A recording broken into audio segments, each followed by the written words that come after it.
नमस्सर्वेभ्यः मुण्डकोपनिषदम् नमस्ते स्वागतम् Going to be quiet between 2 and 2:15. Okay sure Arya Thank you. धन्यवादः अस्तु Mundaka उपनिषदम् अनुवर्तयाम. We had stopped yesterday at the description, the metaphorical description of a person who dares to walk amidst the fires of life, the 7 fires of passion, fire tongues of passion, and yet come out of the way untouched, unscathed, and having experienced all the fruits and gifts of life, will be led unto the divinity, where that which is the ruler of everything, the emperor of everything, of all phenomena, will be seen before this person. That is what we have seen so far. एह्येहीति तमाहुत यः सुवर्चसः सूर्यस्य रश्मिभिर्यजमानौ वहन्ति प्रियां वाचमभिवदन्त्योर्चयन्त्य एष वः पुण्यः सुकृतो ब्रह्मलोकः. एहि एहि इति तमाहुत यः सुवर्चसः सूर्यस्य रश्मिभिर्यजमानं वहन्ति प्रियां वाचम् अभिवदन्त्यो अर्चयन्त्यः एष वः पुण्यः सुकृतो ब्रह्मलोकः. एहि एहि इति. एहि means come. आगच्छ आगच्छ इति. एहि एहि इति तम् आहुतयः सुवर्चसः सूर्यस्य रश्मिभिः यजमानं वहन्ति. Now they told that these tongues of fire will become सूर्यस्य रश्मयः. They will become the rays of sun itself, which will carry forward the soul into divinity. And how do they call unto the soul, and they say ehi ehi, come come. The very ahutayah, the very resources, energy and time and effort and emotions which were poured into the sacred goal, they will themselves transform as Suryasya Rashmibhi. They'll transform into the rays of the sun. Here, Surya could also be metaphor for the Atma itself. And they will carry forward this Yajamana, the one who did this sacrifice. Priyam Vacham Abhivadantyah. And they all speak sweetly to this person. Abhivadantyah, Archayantyah, and they are offering their own pranamas and pujas to this such a great soul. Eshaha Punyaha, he or she is purified. Sukrutaha Brahmalokaha, and this is verily the state of going to the Brahmaloka, which is called the Satyaloka as well. So one who has completely dedicated their life energies into a singular goal, into a singular goal, and they will be led by the very same offerings that they have made into their goal. Those very offerings will come unexpectedly, bearing a great fruit, talking sweetly to them, as in they will be pleasing. Those very efforts will lead to fruition and they will be pleasing. They will, it will lead to much respect, and that person will be carried to Brahmaloka, the state of being in complete expansion itself. So let's look at what Shankaracharya's commentary is. How these carry the sacrifices through the sun's rays is now being explained, calling, come, come, these bright oblations, greeting him with pleasant words, with words of praise and propitiation and so on. This is our virtuous and well-laid road to Brahmaloka, the fruits of your deeds. The word Brahmaloka by the force of context means Swarga or heaven. So Satyaloka, which is the seventh heaven. We use the expression over the ninth cloud or something like that, right? So seventh heaven is also one such phrase. No, nothing really much metaphorical here. If you would like to add anything, contribute anything, Arya, please feel free to do so. It's basically like a transcendental meditation. Hmm. You do your work and you meditate on your work and you reach a particular goal which you expected, which gives you immense happiness. It's just like transcendental meditation because meditation can't, everybody can't do it, only certain people. Correct. I see. A fascinating insight. Let's move ahead.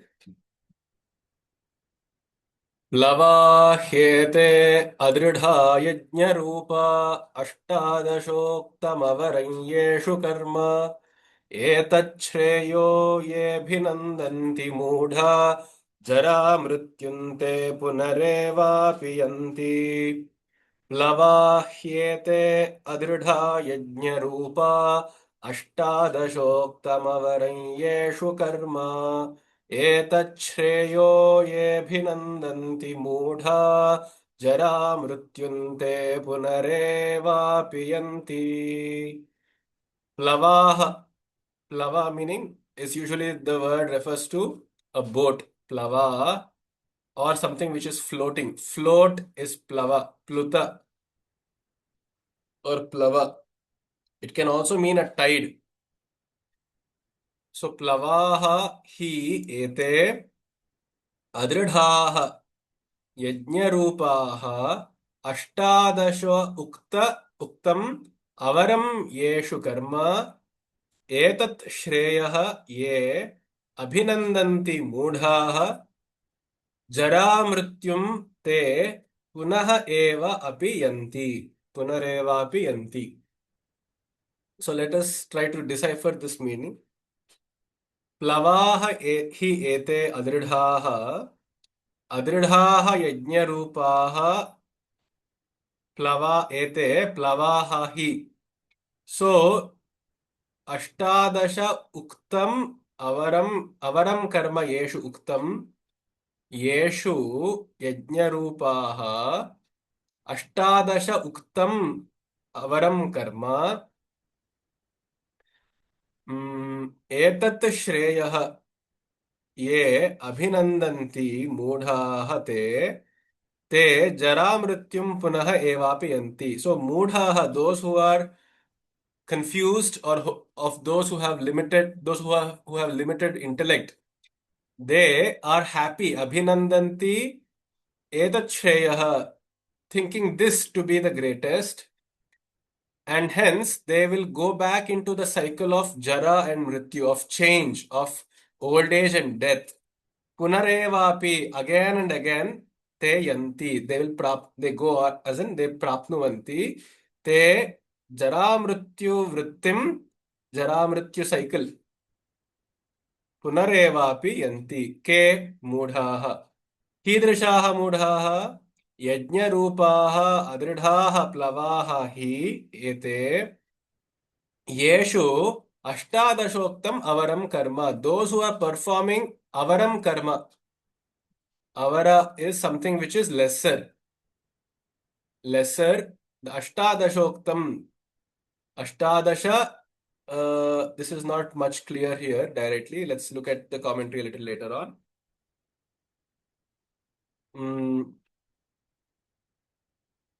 So those who consider only the yajnas, which are transitory or adridha, which are not fixed, to be, and they are like the floating boats on an ocean. They are very tumultuous. They are getting thrown from one side to another, and at the mercy of the ocean of fate. They who do such avaram karma, they do lesser actions such as the yajnas and other such actions.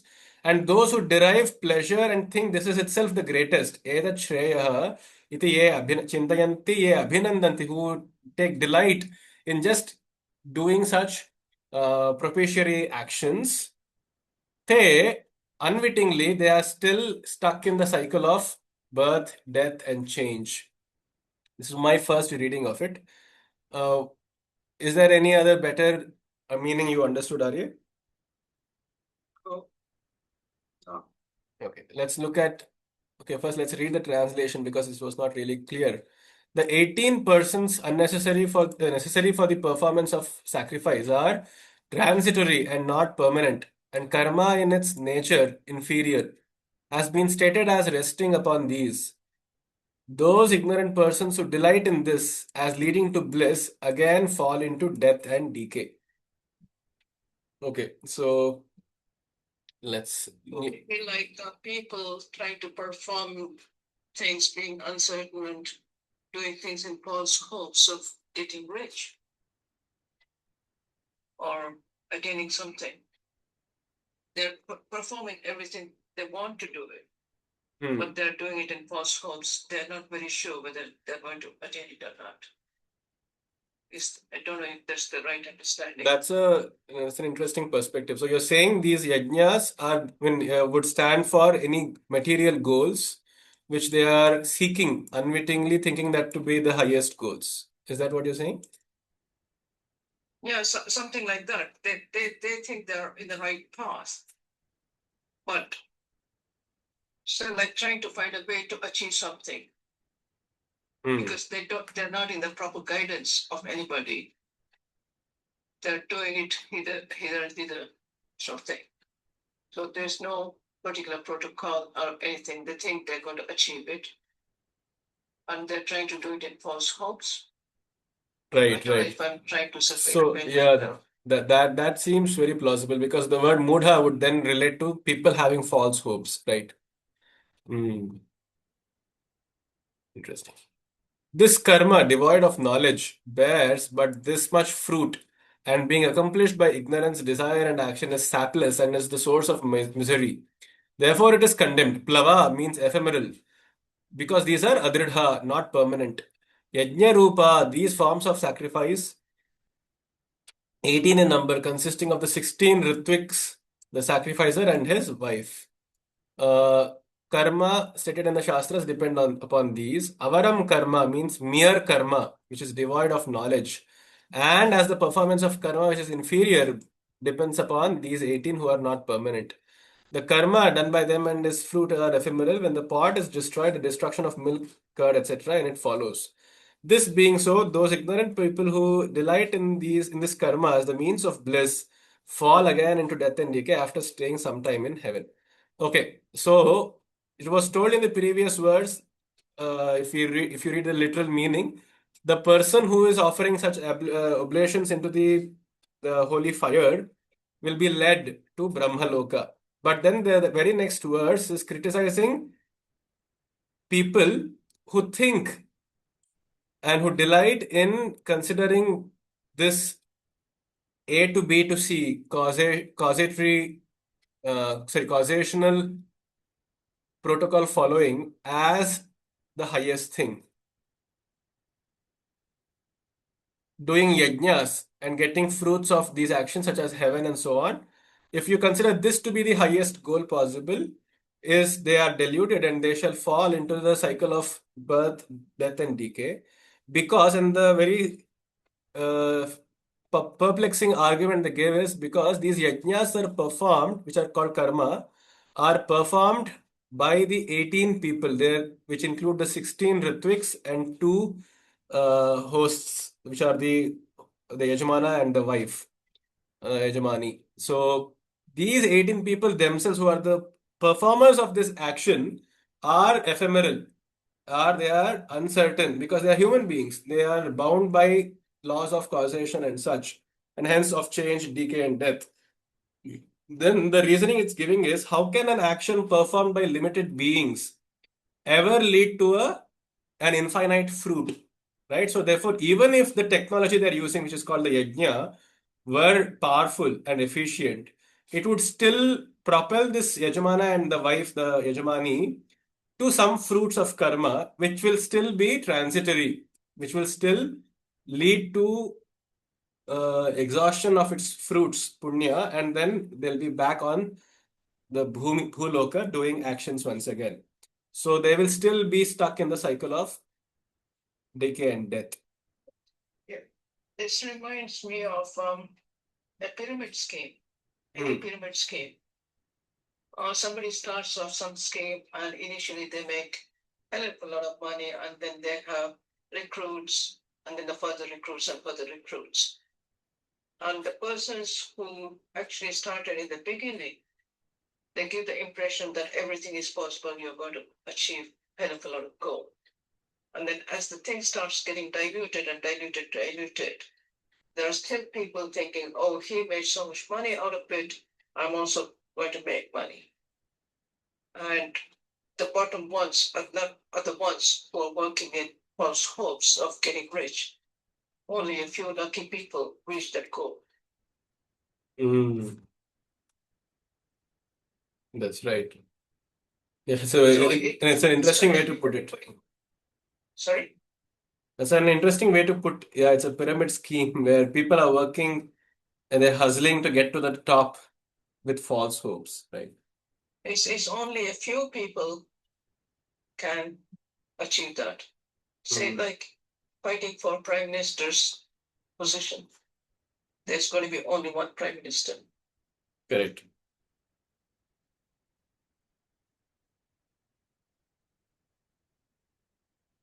True. Let's continue.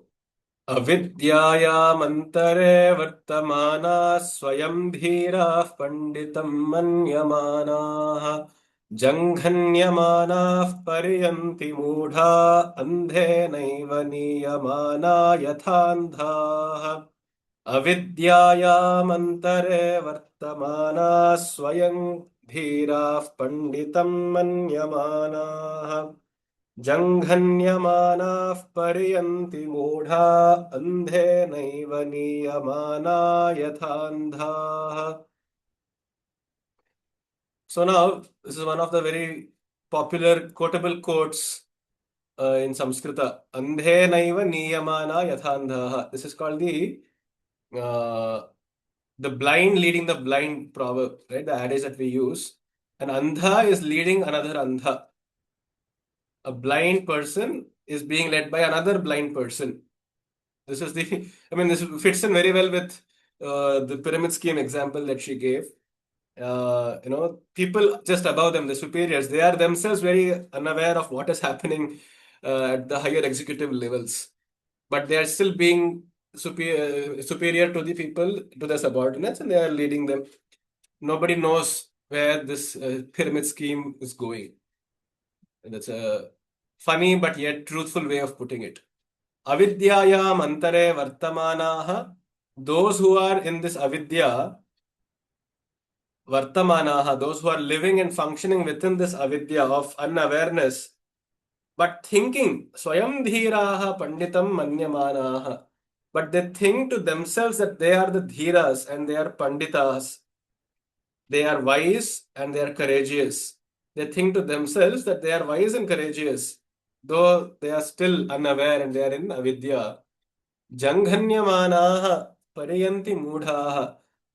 Such people, they fall lower and lower. Janghanyamanaha. It could mean uh,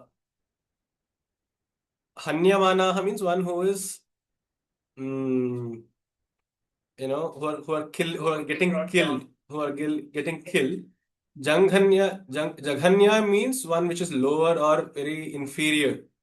So they actually are getting afflicted, janghanyamanaha, by struggles and pain. But still they are thinking they are dhiras and they are panditas. Mudhaha pariyanti, they keep wandering. Itastataha charanti. Andhena eva niyamanaha yathandhaha. Like a blind person leading another blind person. They are going by some principles of life which they are not even aware of, or they are listening to people who themselves may not be aware of what they are doing. Still, they have the confidence and the arrogance to think they are all knowing and they are on the right path. So the verse, this mantra is speaking to those, or not just to those people, but even to ourselves, even to people who, in some phases of our life, would have thought, yes, we have got everything figured out. We are just going to go this way. So this little iota 1% of doubt is what one must nourish is perhaps what this mantra is suggesting. One must be confident, one must have self-esteem, but the doubt or the possibility for change should never be killed off. So some degree of skepticism, both of others, of scriptures, as well as of ourselves. So that must be kept alive, is what the mantra's gist is. Do you agree? Yeah, kind of. What reminds me here is Hamara Kutta Kar Main Sher. What does that mean? My dog, when it's at home, it thinks it's a lion or Okay. a tiger. Uh, So just the same way, ignorant people, they think they're the most powerful, and they don't realize that they are under delusion. That's one thing which reminds me. And also, Navidu Kunito Taheri Kembuta Pukateritu. So it's like a turkey trying to dance, thinking it's a peacock. Okay. Navidu and Kembuta. Hmm. So you can imagine yourself to be anything. You know, you can be deluded that you're a god and you're the most powerful leader and whatever, but you're not. True. And That's what it reminds me of. yeah, there is an interesting trait in psychology called narcissism, where one believes the world revolves around them. And I mean, all of us are prey to such an idea, but narcissism is an exaggerated form of such an expression of such thought, where the person actually believes that the world revolves around them. They are untouchable and they can never do anything wrong. Everybody must bow to them, they must praise them, they must keep flattering them. And they are most powerful, they are richest, they can do anything in the world, and so on. So, the illusion of grandeur. Yes, grandeur. That's an appropriate word, grandeur. A delusion of grandeur, yes. Swayam dhiraha panditam manyamanaha. And in fact, they are actually still in avidya. And what is the symptom? Because they are still suffering. Janghanyamanaha. They still suffer quietly behind closed doors. Even in such cults, they know the leader and the people at the top, they still are suffering their own fate. They still suffer each other and they become so insufferable to each other itself. And yet, outwardly, they portray this mask of freedom, of courage, and of arrogance, of charisma. And to think that this Upanishad, which was perhaps written some 3,000, 4,000 years ago, and if it is speaking of such people, obviously it means even such people existed way back in such ages. Yeah, that's what I keep saying. Yes. The world existed, it was like that, it has ever been like that, it has never, ever, ever improved. True. Same thing. We are going in circles. Humanity is just going in circles. Each age thinks it is something different, but looking at all of these, and like you're saying, we just think, we realize that we are just stuck in a loop. Moreover, being in the midst of ignorance, being utterly ignorant and thinking in their own minds, we alone are intelligent and have known all that should have been known. Thus, flattering themselves, the ignorant wander much afflicted by old age, sickness, and a lot of their own troubles, being devoid of vision, just as the blind in this world going the way pointed out by other people who are themselves blind fall into ditch and brambles. It could also speak to very well all of us, at least to me, just because we learn a couple of scriptures and and some texts and some Samskrita, we may think, I mean, we are very akin to this possibility of falling into the trap of I know everything kind of thing. Yeah. While in fact, we can only be truthful to ourselves and see in our own lifestyle the number of mistakes I personally make, and um, I mean, perhaps with others too. We are very susceptible to such pitfalls of ego. I'm going to be off for 15 minutes. Astu Hari. अविद्यायां बहुधा वर्तमाना वयं कृतार्था इत्यभिमन्यन्ति बालाः यत्कर्मिणो न प्रवेदयन्ति रागात् तेनातुराः क्षीणलोकाश्च्यवन्ते अविद्यायां बहुधा वर्तमाना वयं कृतार्था इत्यभिमन्यन्ति बालाः यत्कर्मिणो न प्रवेदयन्ति रागात् तेनातुराः क्षीणलोकाश्च्यवन्ते अविद्यायां बहुधा वर्तमानाः those who are in avidya bahudha vartamanaha, they are functioning very well, but still they are caught up in the thicket of ignorance and of unawareness. They are not even aware, self-aware. Vayam kritarthaha iti abhimanyanti balaha. Such childish people, balaha, vayam kritarthaha iti abhimanyanti. They think and they flatter themselves by saying, I have achieved the purpose of my life. Vayam kritarthaha iti. That we have achieved the purpose of our lives. So they think, yat karminaha na pravedayanti ragat. And this is because through their raga, through their own attachment, karminaha, people of action, na pravedayanti, they do not submit to themselves. They do not admit to themselves of their own shortcomings, na pravedayanti, or they are not aware.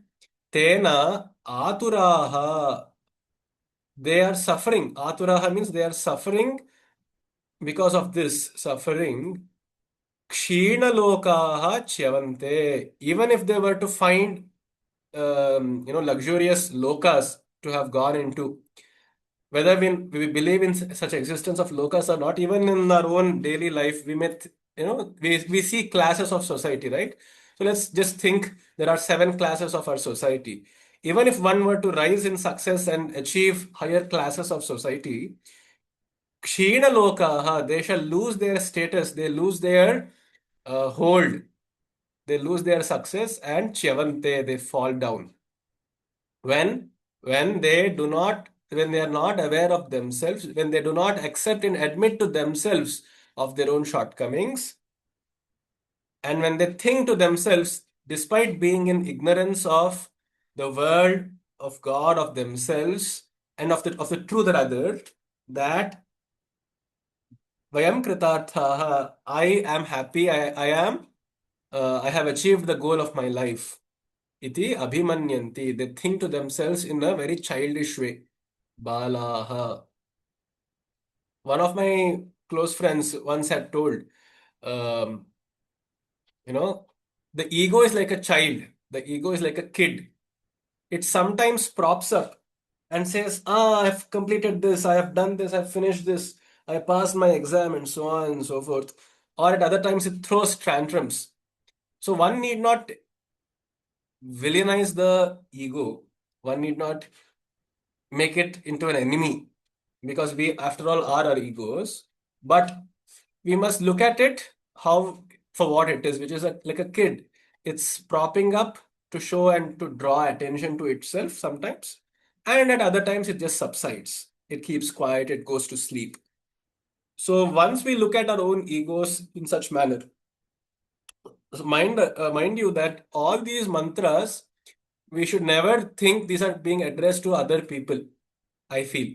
Because we, after all, have either gone through or we shall go through such phases where we may already think exactly what these mantras are insinuating that we will think.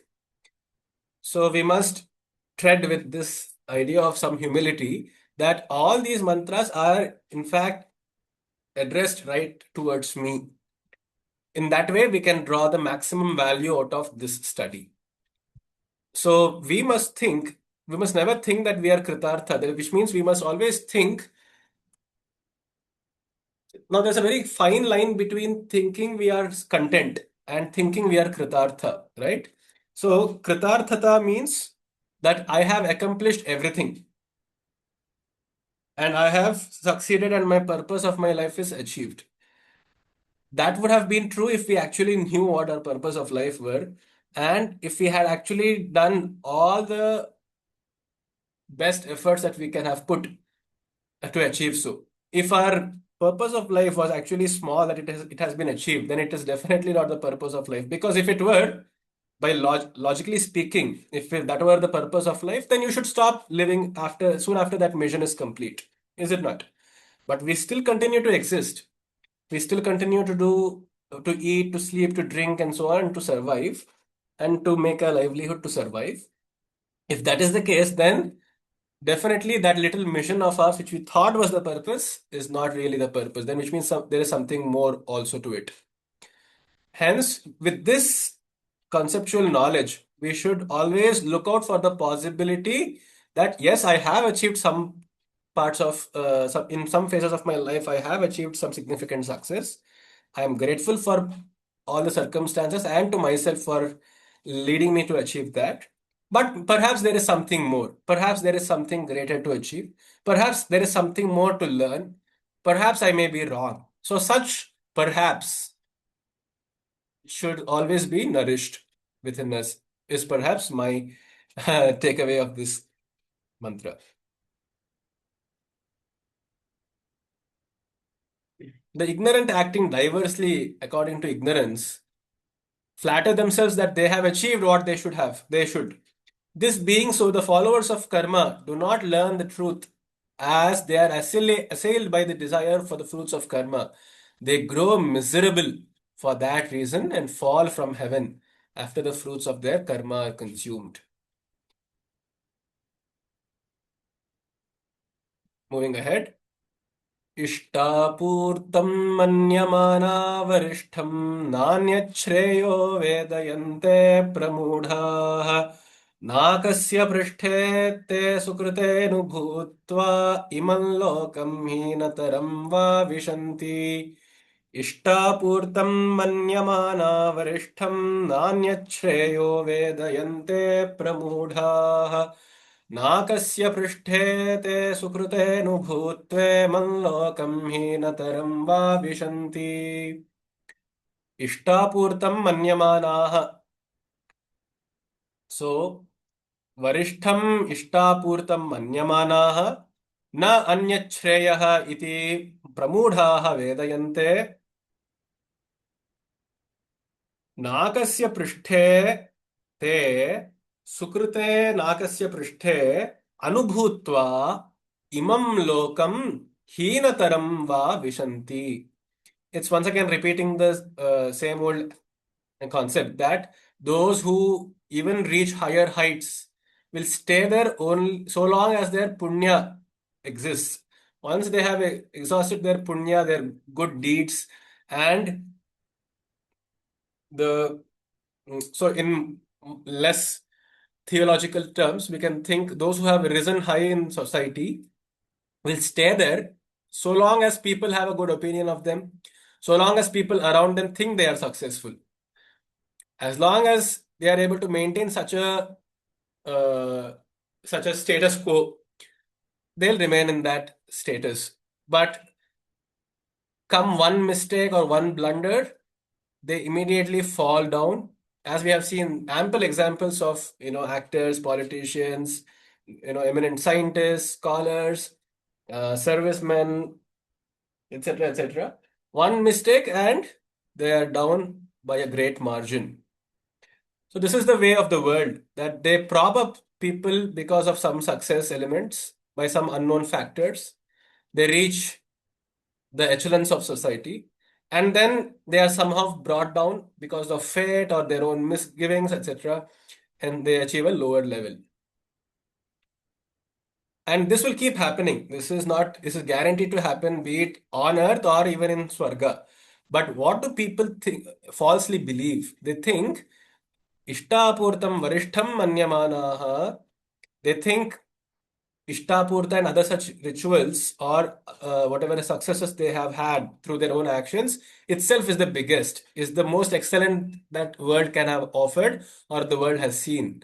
They think every actions of theirs is worthy of going into the Guinness Book of World Records. Na anyat shreyaha, they think nothing else is as good as theirs. Vedayante, and they think they actually genuinely believe so. And such people are pramudha. They are greatly deluded, they are greatly confused, and they are greatly wrong, mistaken. Nakasya prishthe sukrute anubhutva. They enjoy, they do get to enjoy because of their own self efforts, the every inch and corner of heaven. Prishthe, as in they get to enjoy every little iota of success which can be had. But then Anubhutva, after enjoying that, Imam Lokam, they come back to this same old mundane world. Heenataram va Vishanti. They either come back to the same world as they started off with their journey with, or they reach a world lower than they first began. So that is the way of the world, and that is the way of the karma. But what causes the suffering is this false belief that all their success was theirs and none of their failures are theirs. So this selective responsibility taking, right? Selective accountability is the cause of their own pramudhata.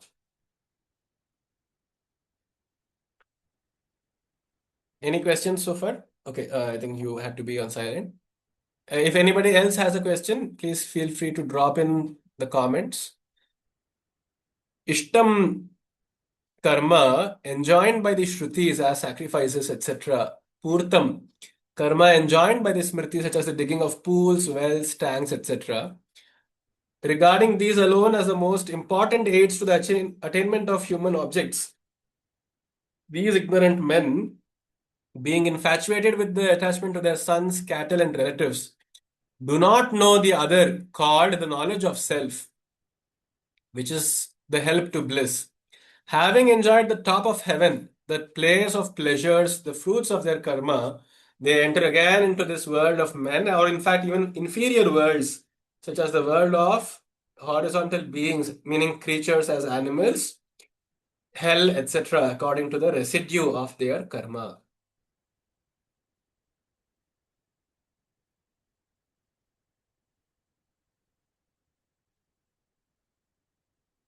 तपश्रद्धेये ह्युपवसन्त्यरण्ये शान्ता विद्वांसो भैक्ष्यचर्यां चरन्तः सूर्यद्वारेण ते विरजाः प्रयान्ति यत्रामृतः स पुरुषो ह्यव्ययात्मा तपश्रद्धेये ह्युपवसन्त्यरण्ये शान्ता विद्वांसो भैक्ष्यचर्यां चरन्तः सूर्यद्वारेण ते विरजाः प्रयान्ति यत्रामृतः स पुरुषो ह्यव्ययात्मा.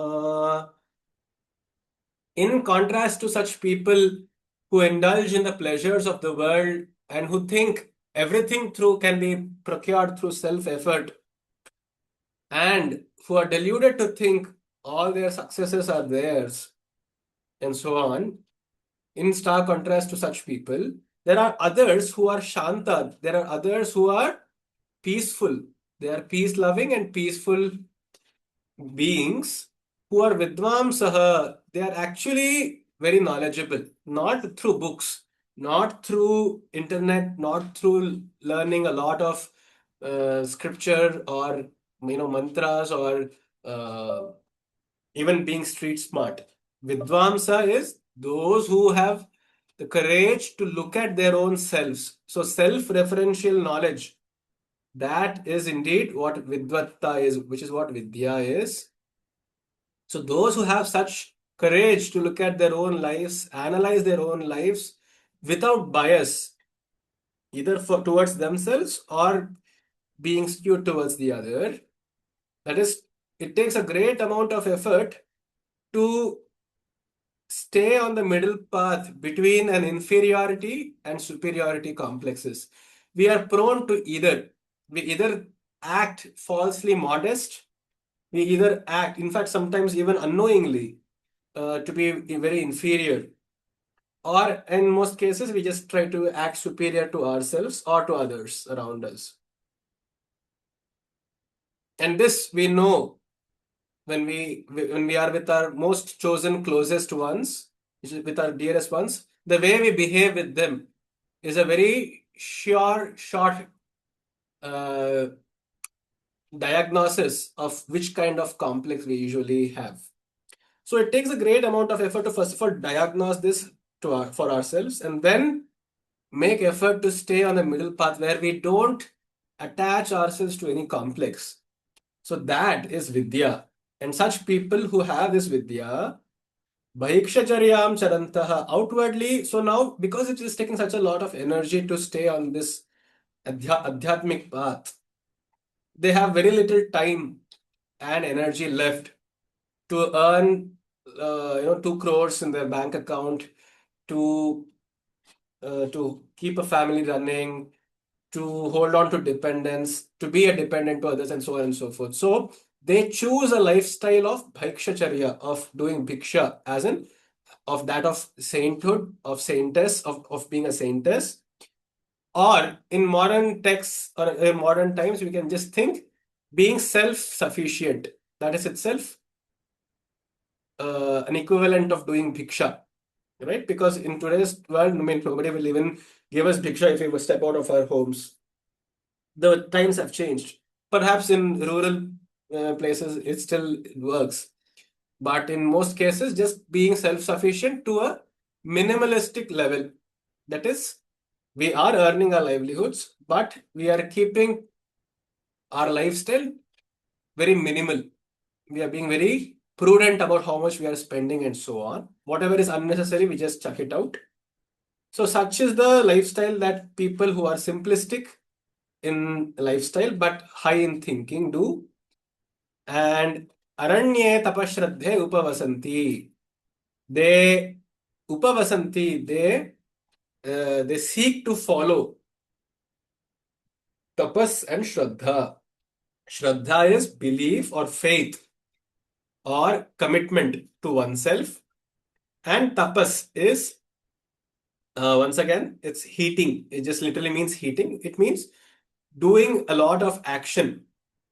It need not literally be tapas as we think it is through serial depictions of sitting in an aranya cross-legged for years and years. That is perhaps a Puranic description, but tapas just means doing the right things, sticking to the morals, come what may. That is, being resilient itself brings a lot of heat within the body. Have you noticed this? That uh, despite suffering knocking our doors, if we try to stick to the right path, whatever it is, whatever we think is the right path for a particular situation, though we may suffer, though we may grieve, though we may feel jealous, hatred, anger, all of this, but if we brave through this, you know, rough patch of our lives, we actually feel good about it in hindsight. And even in a simpler example, such as braving through a fever, braving through, let's say, cold or some stomach issues and so on, that itself creates a lot of tapasya, of forbearance, of fortitude, right? So that is tapasya, which is the ability to forbear, and shraddha is the faith to keep going. That there is some hope at the end of the tunnel, there is some ray of light.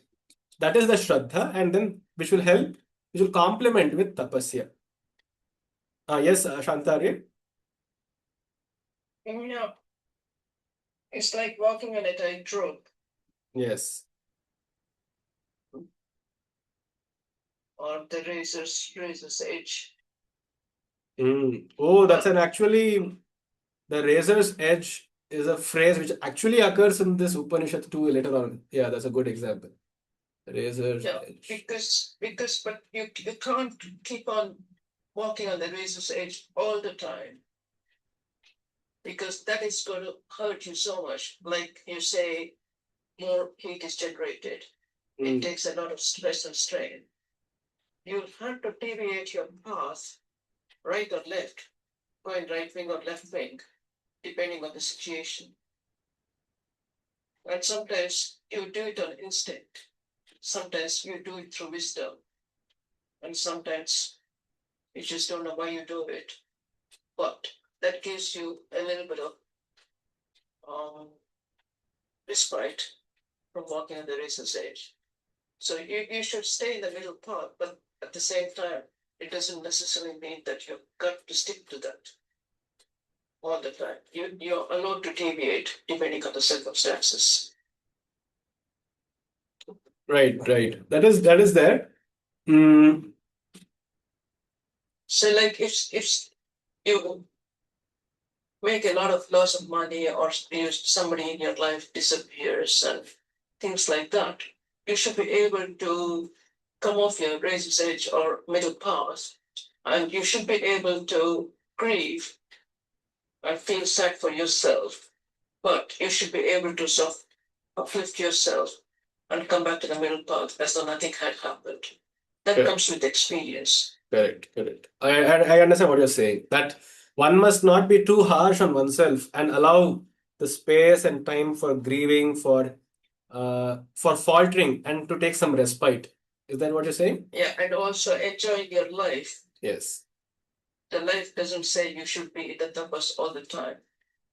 You should be able to enjoy life, take it as it comes, and face the Indeed. future. Indeed. True. I mean, tapasya does not literally mean always, doing only spiritual disciplines and so on. But this is like a toolkit that we have tapasya for when hard times strike us. We use tapasya to brave through them, and we use shraddha to keep ourselves going, keep ourselves motivated. I understand what you're saying. Correct. We should allow ourselves for vishranti. That is most important. Yes. Upavasanti aranye, and that is these people do it in aranya. So one need not take this very literally to mean they do it in the forest, but aranya, uh, as in the aranya sense of the Samsara itself is an aranya, isn't it? It's uh, huge forest. correct. So the sense of aranya here refers, I think, to you can correct me if I'm wrong, that aranya is where you seek solitude, right? It is usually used as a motive for solitude. So if one were to have the idea of solitude, that one is not desperately dependent on another to perform any action at all. So such is the metaphor, the meaning conveyed by aranya, I think. Is that what you would think? Yeah, it is self-reflection. So you take your own time to sit in solitude and reflect on yourself, maybe after the event or before the event. And that gives you the right kind of answer. Did I do it right? Why was it wrong? And could I have improved the situation any better? So that will be a kind of teaching for your next step or next future or next obstacle. Then you have become a bit wiser with the previous episode, and then you're able to face it. Self-reflection would be a kind of tapas itself. Agreed. सूर्यद्वारेण ते विरजाः प्रयान्ति. Suryadvarena te virajaha. So they become rajas less. Rajas here means dirt, or in more metaphorical terms, it just means pain. So virajaha, without pain, they Suryadvarena prayanti. They leave their body, as in they migrate out of the body through the Surya Dwara. Now, this is a more yogic meaning where it is told that the body has different paths of exit and entry for the soul. And there is a one particular dwara which is called as the Brahmarandhra at the top of the head, a spot which is very well guarded, even at the time of birth. If any of us remember, we have seen that people have advised us when handling just born infants to not touch the head because they say it is less developed or it is very spongy at the top of the very crest of the head. That exact spot is the spot of the Surya Dwara or the Brahmarandhra, through which, if the soul were to exit, so the Yoga Shastras claim that then it means the soul has had so it's a sign that the soul has completed its mission in the body. It has gained the required amount of wisdom and it has sufficiently matured into compassion for everything around it. So, wisdom and compassion are the two criteria, parameters that so every soul enters a certain body, it seems, with these two expectations. It has a certain target. This much of wisdom and this much of compassion I need to develop through this janma. If it meets such requirements and such expectations, then the soul is said to have been happy with the body, and so it will leave through the Rajadwara, the highway. Otherwise, it will leave through other 8 paths, other 8 dwaras, in which case it's a sign that it was not able to meet its expectation, its target. So it's a little disappointed.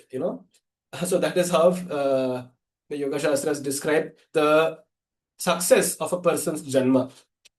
And these people who are self-reflective, who are peaceful, they are wise, they are very simplistic in their lifestyle, they have faith in themselves, in the world, and in their mission and goal. They have the fortitude to brave through dirt thrown at them. Such people who often choose solitude who can live in solitude, they are led through the highest exit, the Rajadwara, the highway path, and they become Amritaha Saha Purushaha Avyayatma. And such an exit will lead directly into the chambers of that Purusha. Purusha here refers to that being which is Avyaya, which is changeless. Avyaya Atma, which is the very self of all creatures. Once again, one must never mistake the word Purusha when it comes in Vedanta to mean a man. It just means a being. A being, yes. An entity which is Avyayatma, which is also Amrita, which is also without death. Anything else you would like to add, Arya? Coming to the Surya Dwara, I forget the medical technical term. It's not coming to my brain at the moment. It's the cranial bones, the parietal bone and the frontal bones. Yes. When they join together, there's a little hole left. Yes. And it's only after a particular age they unite together. That's the reason there's a direct access to the brain. That's why they do say that you shouldn't touch the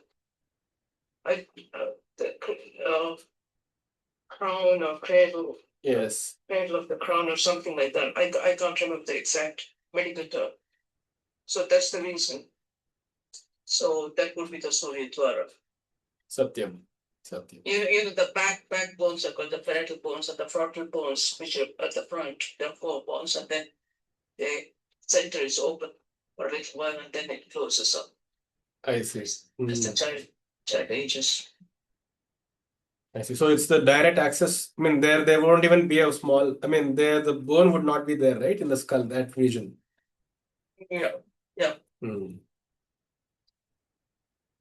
Okay, this is a very huge paragraph for commenting. Let's see. Let's quickly, I'll just give you the gist of this. But for those who possess the knowledge, contrary to that, of persons previously mentioned, that is the hermits of forest and the sannyasins. Tapas, that is the karma enjoined on one's order of life. Shraddha is the worship of Hiranyagarbha and other deities. Upavasanti, they follow. Aranya in the forest. Shantaha, they have control over their senses. Learned includes also householders who possess chiefly knowledge, living by begging because they have nothing to call of their own. Living on alms is connected with living in the forest through the orb of the sun, through the northern route indicated by the sun. Virajaha, their good and bad deeds being consumed. Prayanti, they go with excellence. Where to they go to the Satyaloka, where the immortal Purusha, the firstborn, in undecaying Hiranyagarbha is. Because he lives at the end of samsara. With this end of the movements within the pale of samsara is attainable through aparavidya.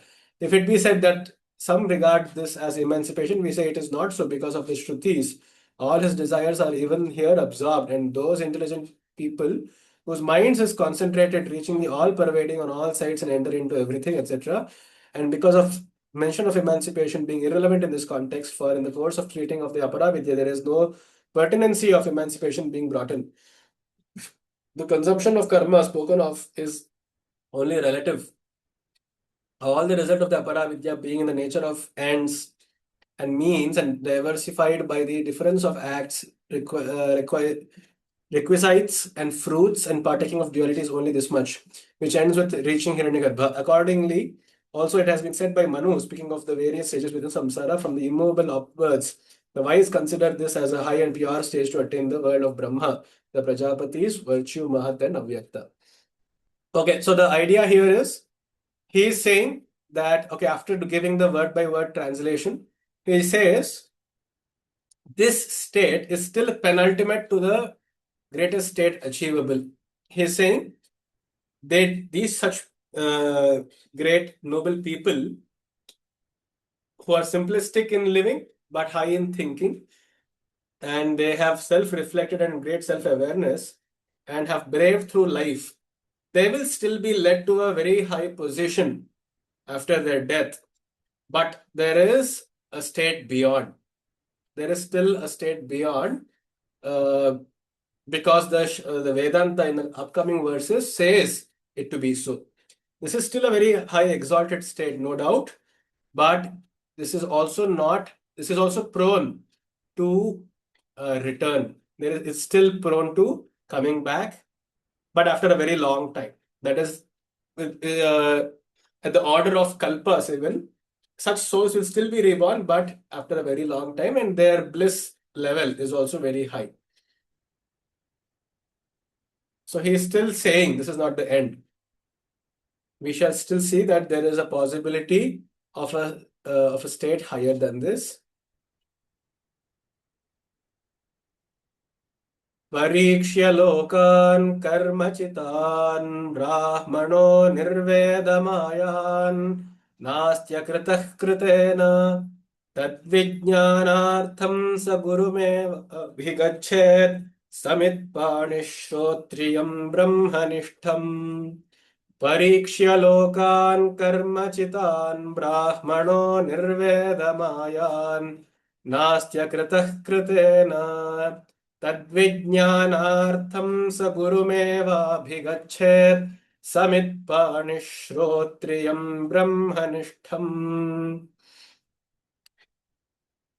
So, such a Brahmana, here Brahmana means such a person as described by the previous verse, who has tapas, shraddha, who has shantata, who has shanti, who has vidvatta, who is capable of self-reflection. Such a person is here termed as the Brahmana because they know the Brahma. They have come, they are worthy of going into the Brahma Loka. They are called Brahmana. Please note, this is not any caste reference here. Such a Brahmana, the knower of, or the seeker of truth, Parikshya Lokan Karmachitan, he or she does an experiment, Parikshana, he or she does an experiment of all the lokas. They exhaust all the lokas. They try different things, all the offerings of the different lokas, which can be offered through their own karma. So everything which is possible through self-effort, They go through all of it. And then what happens? Something beautiful happens. Nirvedamayan. Nirvedamayat. So such a person will inevitably come to the state of nirveda, which is called as dispassion. That is, just as a child would, having gone through all toys or whatever different kinds of toys is possible, and it has played enough with all of them, it does not bear any hatred towards the toys anymore, but it has trupti, it has dispassion now towards all that toys. Similarly, this Brahmana, again, this is gender neutral as well as not a reference to any caste, not necessarily. So, such a person, having experienced all the givings of life and beyond, will come to nirveda, will come to dispassion, or in less polite words, it just means disgust. There is a certain compassionate disgust towards all offerings of life. Nasti akritah kritena, in such a state, then such a person is truly without any duty, without any bounds of duty, and there remains nothing else which needs to be done. Nasti akritah, there remains nothing which has to be accomplished or which is left undone. Everything, even if the person has started a mission halfway outwardly, so even if it is not complete, it is as good as complete, because all of that were just attempts, indirect attempts at gaining this state of nirveda. So since that is achieved now, then it is actually fulfilled. Tad vijnanartham saha gurumevabhigachet samitpanihi shrotriyam brahmanishtham. Such a person who, having gone through such disgust and vairagya, will finally realize, I need to know myself completely and everything completely. Vijnana artham saha gurum eva abhigachet. Having tried everything by oneself so far, dharmachita, meaning by own self effort, whatever is possible, even the spiritual path, however far one's own self effort can take, having gone there and still now having been disgusted by everything else, such a person will inevitably find either themselves to be the guru or some other person who is brahmanishta, who is established in the state of the supreme, who is shrotriya, who is, now there are two meanings to this. The traditional meaning of shrotriya is one who is well versed in the shrutis, which means one who is a scholar of the Shastras, the scriptures, and all the dealings of the world. The other more metaphorical meaning which I prefer is one who is Shrotriya, means one who is Shravana Shilaha, one who is willing to hear, willing to listen, like a therapist, right? I mean, therapist is being paid, therefore he listens. But one without expecting anything in return, if one were to simply listen to the other person, to listen to their achievements, their woes, their griefs, their sorrows, and so on, their own journey, such a person I would call is still a Shrotriya, Shravana Shilaha. They approach such a person and then they go in Samit Panihi Gachet. They go with, so this is again a very traditional reference that they go with a Samit. It was told that when you go to a guru, you must not go empty-handed. You must go with something in your hand. Now, because this Brahmana, this yogi or yogini, has nothing, in fact, they have forsaken everything. They just take a twig of a fallen tree, they take it as the Samit and they go and offer it, indicating that I have come here having tried everything by myself. Do you have anything else to offer to me? But with also some humility. Samit panihi gachet. Who must they go? They should go to the right person who they feel is Brahmanishta and who is willing to listen carefully. They are willing to receive. Would you like to add anything, Arya? It's like a psychiatrist who is ready to listen to you, or, you know, sometimes people, there's a saying called trouble shared is trouble out. So if you're in extreme dukkha or extreme happiness or whatever, maybe extreme trouble stuff, like you go and talk to your closest friend who's ready to listen to you. But doesn't you're not expecting any advice, but you want to pour it off your heart. And so repeating it several times, it reduces like a homeopathic dose. One which was very intense becomes more and more diluted. That's one of the short-term something. And there was another thing. So like you don't give advice to anybody until it is actually asked for. Otherwise, your advice is going to fall on a deaf ear. It's like the person who is going to the Guru with Samhita has actually finally has admitted his own defeat in trying to explore something, not being able to achieve. So now he wants the advice. So he goes to the Guru.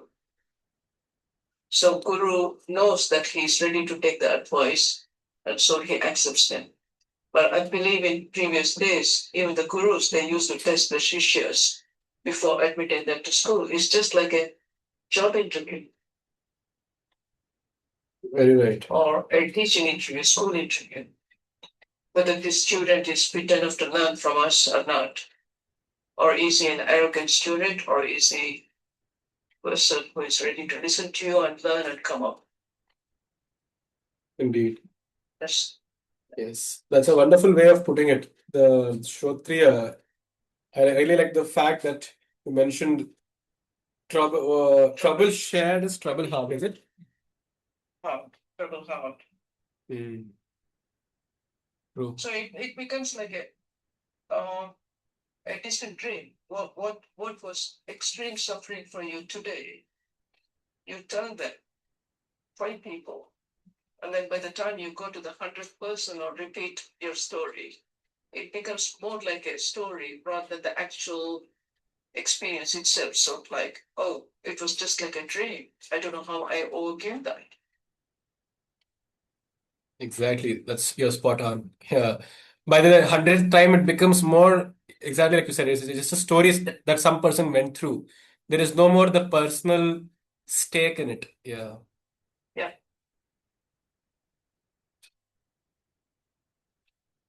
And this is very fascinating. In fact, usually the adjective of Shravana Shila, that is willing to hear and listen, would we would think it would be associated with the disciple, right? But no, here the Upanishad does something very puzzling. It actually says the guru must be the Shrotriya. The guru must be willing to listen. So such actually is an indication of the humility in both the guru as well as the shishya. Yeah, that's why you have got the Sahana Vavatu Sahana Vunatu. You're going to learn together, teach together. Yes. So just because you're a guru, it doesn't necessarily mean that you don't have anything else to learn. You have got, until the day you die, you have got to learn something, and it comes in your way, you accept it. You just can't say, oh, he doesn't know anything. Why should I learn from him? But each person has got his own little gems. You can sort of listen to it. Very right. With this beautiful note, let's stop this session for today. We'll do a quick 4-minute meditation, then we'll wrap it up.